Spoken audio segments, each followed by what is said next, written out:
નમસ્કાર વાલા દર્શકો, સ્વાગત છે આપનું આપણી આ યુટ્યુબ ચેનલ ન્યૂઝ વિથ ભાવેશમાં.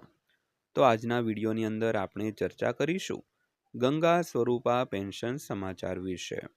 તો આજની તારીખ 31/7/2026 વાર શુક્રવાર. તો ખાસ કરીને ગંગા સ્વરૂપા પેન્શન યોજનાનું જે પેન્શન તમારે જમા થવાનું હોય તે ખાસ કરીને 1 થી 10 તારીખની વચ્ચે પેન્શન જમા કરાવવામાં આવતું હોય છે.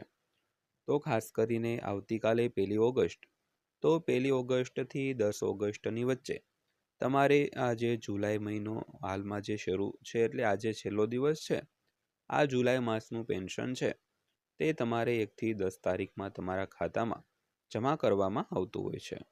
તો ખાસ કરીને આજે જે હયાતીની ખરાઈ કરાવવા માટે એટલે કે કેવાયસી કરાવવા માટેનો જે છેલ્લો દિવસ છે, જો તમે કેવાયસી કરાવેલું હશે તો આવતા મહિને એટલે કે ઓગસ્ટ મહિનામાં 1 થી 10 તારીખની વચ્ચે તમારા ખાતામાં ગંગા સ્વરૂપા પેન્શન છે તે જમા થઈ જશે. તો તે ખાસ કરીને હાલમાં જે 1250 રૂપિયા સહાય મળી રહી છે તેમાં કોઈ સુધારો વધારો કરવામાં આવ્યો નથી, પરંતુ 1250 રૂપિયા જે સહાય છે તે તમને મળવા પાત્ર થશે. તો આજના વિડીયોમાં આપણે આ બાબતે ઘણી એવી ચર્ચાઓ કરવાના છીએ, તો આજનો વિડીયો અંત સુધી નિહાળી લેજો. તો વાત કરીએ પેન્શન યોજના. તો પતિના મૃત્યુ પછી આર્થિક રીતે નબળી વિધવા મહિલાઓને કેન્દ્ર સરકારની ઇન્દિરા ગાંધી રાષ્ટ્રીય વિધવા પેન્શન યોજના હેઠળ માસિક પેન્શન અને નાણાકીય સહાય મળે છે, જો તેઓ પાત્રતા માપદંડો પૂર્ણ કરે છે તો.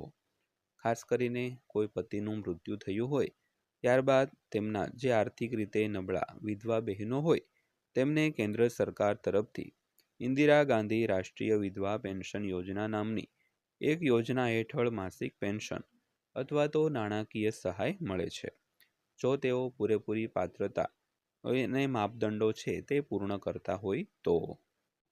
તો વિગતવાર વાત કરીએ તો ઇન્દિરા ગાંધી રાષ્ટ્રીય વિધવા પેન્શન યોજના તો પતિના મૃત્યુ પછી ઘરના ખર્ચાઓ પૂરા પાડવા મોટા ભાગની સ્ત્રીઓ માટે એક મહત્વપૂર્ણ પડકાર બની જાય છે. તો કેન્દ્ર સરકાર આ જરૂરિયાતમંદ મહિલાઓને નાણાકીય સહાય પૂરી પાડવા માટે ઇન્દિરા ગાંધી રાષ્ટ્રીય વિધવા પેન્શન યોજના ચલાવે છે. તો આ યોજના રાષ્ટ્રીય સામાજિક સહાય કાર્યક્રમ એટલે કે NSAP હેઠળ ચલાવવામાં આવે છે, જેના દ્વારા વિધવા મહિલાઓને માસિક પેન્શન આપવામાં આવે છે. તો આવી સ્થિતિમાં જો તમારી પાસે કોઈ આસપાસ વિધવા મહિલા હોય અને તે આ યોજનાનો લાભ મેળવવા માંગતા હોય તો તેની પાત્રતા, જરૂરી દસ્તાવેજો અને અરજી પ્રક્રિયા જાણવી ખૂબ જ મહત્વપૂર્ણ છે.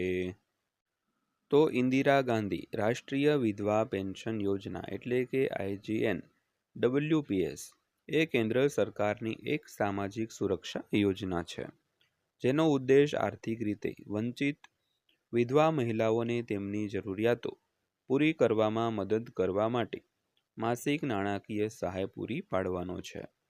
જો કે આ યોજનાના લાભો ગરીબી રેખા એટલે કે BPL નીચે જીવતી મહિલાઓ સુધી મર્યાદિત છે. તો આ યોજનાનો લાભ કોણ મેળવી શકે છે તેની વાત કરીએ તો સૌથી પહેલાં તો સ્ત્રી વિધવા હોવી જોઈએ, ઉંમર 40 થી 79 વર્ષની વચ્ચે હોવી જોઈએ, તેમજ પરિવાર ગરીબી રેખા એટલે કે BPL શ્રેણી હેઠળ આવવો જોઈએ. ત્યારબાદ અરજદાર ભારતીય નાગરિક હોવો જોઈએ. તો આ યોજના માટે કયા કયા દસ્તાવેજો જરૂર પડશે તેની વાત કરીએ તો પતિનું મૃત્યુ પ્રમાણપત્ર, BPL કાર્ડ, ઉંમરનો પુરાવો, આધાર કાર્ડ, રેશન કાર્ડ અથવા તો મતદાર ઓળખપત્ર, ત્યારબાદ બેંક પાસબુક, પાસપોર્ટ સાઇઝનો ફોટો અને મોબાઈલ નંબર. તો ત્યારબાદ જોઈએ તો ઓનલાઈન અરજી કેવી રીતે કરવી.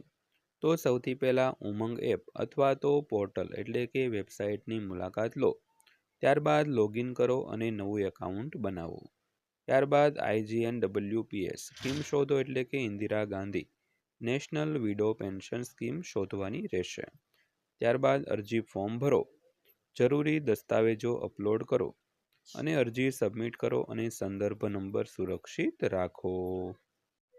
તો ત્યારબાદ વાત કરીએ તો પેન્શનના પૈસા કેવી રીતે મળે છે. તો આ યોજના હેઠળ મળતી પેન્શનની રકમ હાલમાં ડાયરેક્ટ બેનિફિટ ટ્રાન્સફર એટલે કે ડીબીટી દ્વારા લાભાર્થીઓના બેંક ખાતા અથવા તો પોસ્ટ ઓફિસ ખાતામાં સીધી ટ્રાન્સફર કરવામાં આવે છે. તો આ માટે તમારું બેંક ખાતું આધાર સાથે લિંક થયેલ હોવું જરૂરી હોય છે દોસ્તો. તો દોસ્તો આ હતી આજની માહિતી. વિડીયો અંત સુધી જોયો તે બદલ આપનો દિલથી આભાર.